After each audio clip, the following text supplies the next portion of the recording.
भैया नीचे कर गया, नीचे कर लो थोड़ा से भाई साहब, ठंडा बोल लो सर, ठंडा नीचे कर दिया।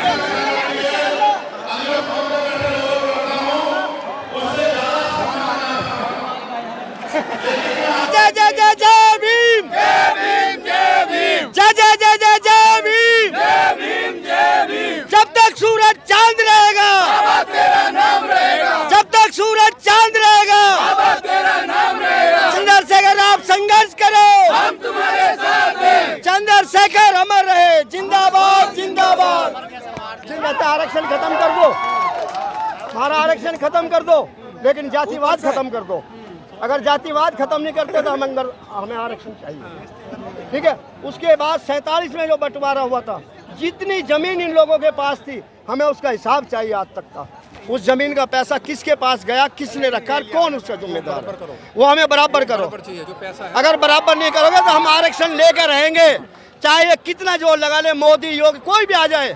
अगर हमें जान की बाजी लगानी पड़ी तो हम जान की बाजी लगाने को तैयार है। तो नहीं मानेंगे, सरकार को मनाएंगे हम लोग। अब तो हमारे अंदर दम हुआ है, अब सरकार को मनाएंगे। अगला प्रधानमंत्री चंद्रशेखर को बनाएंगे, आने वाला कल प्रधानमंत्री चंद्रशेखर होगा। और अब चंद्रशेखर जी को प्रधानमंत्री बनाएंगे, बिल्कुल बनाएंगे। अच्छा, 15 साल के बाद चंद्रशेखर। बड़े लंबे सफर करने पड़ेंगे।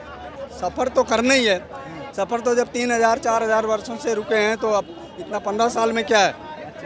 जय जय जय जय भीम, जय भीम जय भीम, जय जय जय जय जय भीम, जय भीम जय भीम। जब तक सूरज चांद रहेगा बाबा तेरा नाम रहेगा, जब तक सूरज चांद रहेगा बाबा तेरा नाम रहेगा। चंद्रशेखर आप संघर्ष करो, हम तुम्हारे साथ हैं। चंद्रशेखर अमर रहे, जिंदाबाद जिंदाबाद जिंदाबाद जिंदाबाद। चंद्रशेखर जिंदाबाद जिंदाबाद जिंदाबाद, चंद्रशेखर जिंदाबाद जिंदाबाद जिंदाबाद। कहाँ से आए, क्या कहना चाहते हैं? हम बादली से आए हैं। मेरा गांव बादली है। कौन सा जिला है? जिला दिल्ली, प्रशांत दिल्ली। क्या कहना चाहते हैं आज जो आपने यहाँ रैली की है, क्या मतलब है? हम ये चाहते हैं भाई साहब, जो हमारा आरक्षण, हमें अपना हक चाहिए, हमें जो हमारा हक है आरक्षण, दूसरा हमारा संविधान, तीसरा जो कोलकाता जैसे रेप के केस हो रहे हैं और हमारी सेंट्रल गवर्नमेंट बिल्कुल शांत बैठी है, कोई कार्रवाई नहीं कर रही है।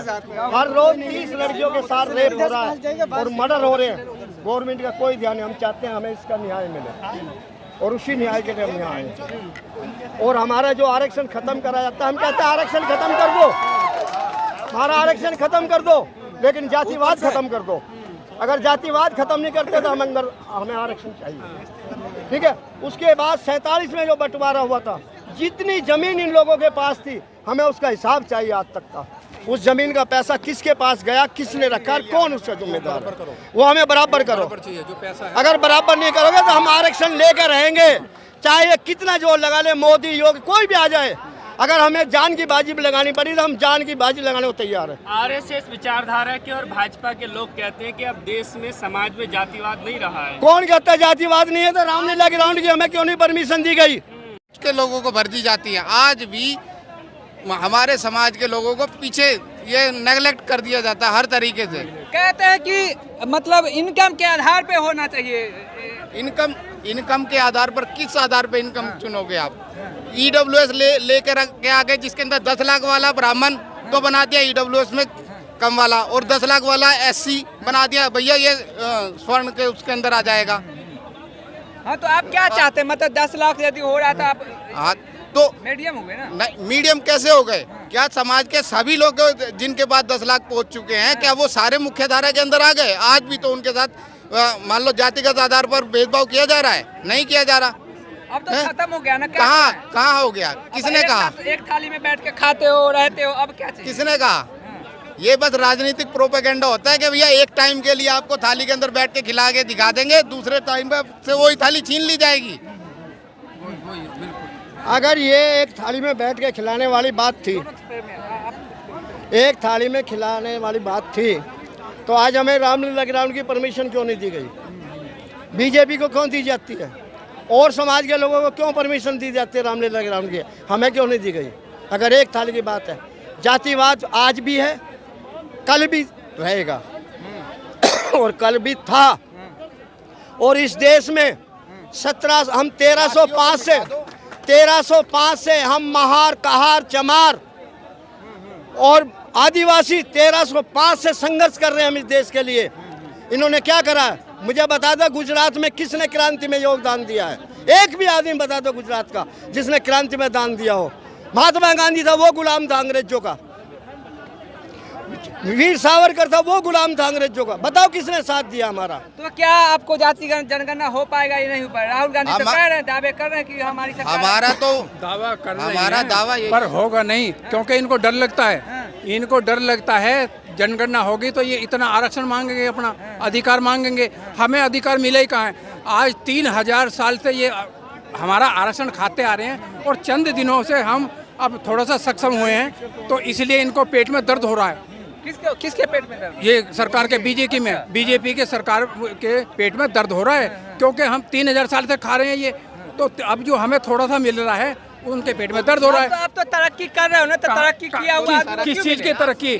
स्कूल में तरक्की या किसी हॉस्पिटल में आज बंद करा दो, सबको एक स्कूल में पढ़ाओ, गरीब के बच्चे को, अमीर को, तब एक समान का अधिकार दिया जाए, तब मानेंगे हम। भाई एक प्राइवेट जो है ये नर्सिंग होम बंद कराओ, ये प्राइवेट स्कूल बंद कराओ, तब मानेंगे। हाँ बोलिए। देखिए, पिछले सालों की मैं बात करा दूं, भारत में यहाँ कारती ना कोई देख बहारती, नोटबंदी बनाया बंदी जब भी बीजेपी की सरकार थी। और हमारी 85% जनता है, अगर हम चाहेंगे तो मिलकर के खुआरी कर देंगे मोदी की। ये मेरे दावे के साथ वादा है। तो आप क्या करेंगे? कह रहे कि मतलब जो ये समानता लाने की बात करते हैं, ठीक है, समान एक हक होना चाहिए। समानता किस किस चीज़ में लाने के लिए हमें प्रयास करने हैं? समानता लाने के लिए सबसे पहले समान चीज़ों का बंटवारा होना सबसे ज़्यादा ज़रूरी है। समाज के हर हिस्से के पास उतना हक होना चाहिए कि भी वो अपनी ज़िंदगी को आगे विकासशील, प्रगतिशील अपने रास्तों पर ले जा सके। लेकिन समानता का साथ बंटवारा तो है ही नहीं। आजकल बड़े सेठ का लड़का तो भैया प्राइवेट के पैसे दे करके अच्छे स्कूल में, अच्छे कॉलेज में दाखिला, वो कम से कम नंबर पे भी बढ़िया यूनिवर्सिटी के अंदर, अपना प्राइवेट यूनिवर्सिटी उन्होंने खोली हो, उनमें दाखिला लेके अपने सब जगह पे पहुंच जाते हैं। ठीक है, गरीब का बच्चा आज भी वैसे का वैसे ही क्या सरकार आपकी मांगे मानेगी क्या? जब तक हम प्रयास नहीं करेंगे तो कैसे मानेगी? प्रयास जब तक हम नहीं करेंगे तो कैसे मानेगी? प्रयास अभी हमारे शुरू हुए तो नहीं मानेंगे। सरकार को मनाएंगे हम लोग। अब तो हमारे अंदर दम हुआ है, अब सरकार को मनाएंगे। अगला प्रधानमंत्री चंद्रशेखर को बनाएंगे। आने वाला कल प्रधानमंत्री चंद्रशेखर होगा और अब चंद्रशेखर जी को प्रधानमंत्री बना देंगे? बनाएंगे, बिल्कुल बनाएंगे। अच्छा, 15 साल के बाद चंद्रशेखर बड़े लंबे सफर करने पड़ेंगे। सफर तो करना ही है। सफर तो जब 3000-4000 वर्षों से रुके हैं, तो अब इतना 15 साल में क्या है? अच्छा, आने वाले लोग सफर करेंगे और करते रहेंगे।